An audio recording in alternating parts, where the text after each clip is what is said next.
Exercise 14.3 से question number 6 करेंगे। After rotating by 60 degree about a centre a figure looks exactly the same as its original position. किसी figure को 60 degree घुमाने पर वो figure बिल्कुल एग्जैक्टली ऐसी ही दिखाई देने लगती है जैसे कि वो शुरू में थी। At what other angles will this happen for the figure. तो फिर बाकी किन एंगल्स पर ऐसा होगा, यानी किन एंगल्स पर वो फिर से सेम दिखाई देने लगेगी, ये क्वेश्चन है। तो इसका आंसर होगा 60 के जो मल्टीपल्स है। अगर वो 60 डिग्री के ऊपर सेम दिखाई दे रही है तो फिर जब हम उसे घुमाएंगे ना दोबारा से, तो फिर वो 120 डिग्री के ऊपर सेम दिखाई देगी।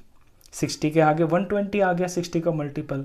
फिर इसी तरह से जब हम उसे घुमाते चले जाएंगे फिर वो 180 डिग्री के ऊपर फिर से सेम दिखाई देगी। ये 60 का मल्टीपल है। फिर नेक्स्ट 60 का मल्टीपल आएगा 240 डिग्री। वो 240 डिग्री के ऊपर फिर से सेम दिखाई देगी। फिर 60 का मल्टीपल आएगा 300।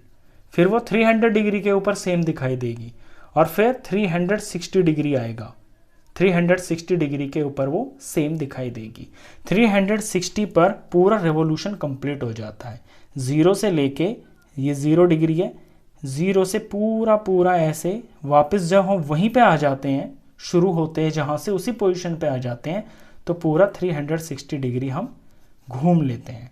तो अगर कोई फिगर 60 डिग्री घूमने पर बिल्कुल पहले जैसी लग रही है तो फिर वो इन एंगल्स पर भी वो सेम दिखाई देगी अपनी शुरुआत वाली पोजीशन की तरह।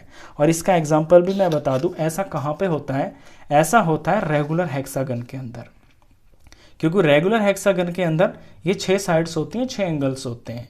इसकी जो लाइन सिमेट्री होती है वो 6 होती है और इसकी रोटेशनल सिमेट्री भी 6 ही होती है। तो ये 6 बार घूमता है। ये 6 बार जब घूमता है मतलब एक रिवॉल्यूशन के दौरान ये 6 बार ऐसा होता है कि सेम दिखाई देता है। तो 360 को जब हम 6 से डिवाइड करते हैं तो ये 60 डिग्री आता है। ये मैंने जस्ट आपको एग्जांपल बताया, ये आपको लिखना नहीं है। फिगर ये हेक्सागन होती है, रेगुलर हेक्सागन। आंसर्स जो हैं आपके वो ये हैं कि 60 डिग्री पर तो होती ही है, आगे जो 60 के मल्टीपल्स हैं 360 डिग्री तक, वो आपके आंसर्स हैं। क्वेश्चन खत्म।